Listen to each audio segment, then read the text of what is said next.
bored. I'm tired of staying here on planet Earth, really. I hope that Rabonian and Abker solve the space rocket problem quickly so that I can travel to outer space. But, philosopher, why do I see you so interested in outer space?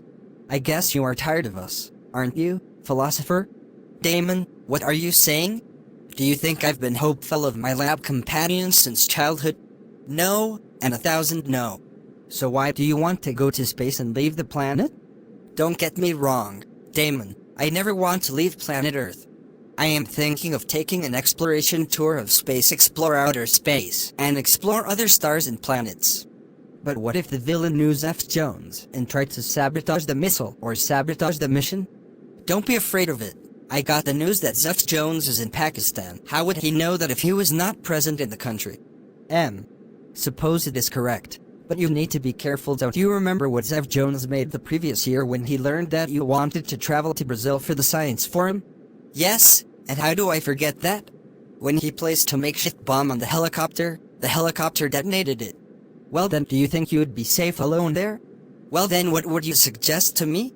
I suggest you take one of the robots with you, be it a Rabonian or Dariman or something else. Why don't you go with me? Oh really? Can I really go with you, philosopher? Of course, my dear Damon. Why not?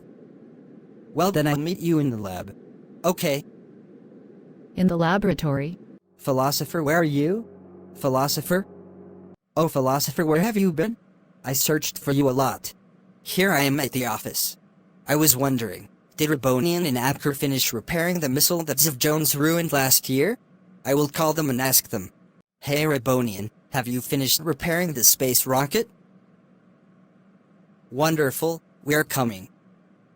I do not understand, my philosopher. Are you really determined to travel to outer space? Of course. Hey, Rabonian, any news? That's cool. What's on Rabonian? He says they have finished repairing the space rocket. Very good. On the International Space Station. Let's put on the astronaut suits. I would like to ask you a question, philosopher. Why do astronauts need a spacesuit? Astronauts need to wear spacesuits whenever they leave the spacecraft because they are exposed to extremely low or far below zero temperatures and high levels of radiation. In space there is no air to breathe and there is no air pressure. Huge, compressed spacesuits help them breathe and move in zero-gravity space. Without the suit, the astronaut would be burned from radiation and freeze in the cold. The uniforms have a respirator attached and heavy shoes are attached. Wearing this suit allows the astronaut to survive and work in space. Well, I have another question, philosopher. How much does an astronaut suit cost? The cost of the astronaut suit is approximately $11 million, and the cost of sending a NASA astronaut into space in 2017 is about $58 million. Oh my god. Okay, philosopher, when are we going to launch into space? In the next episode, Damon. Wait for me, I am the philosopher in the next episode. Goodbye.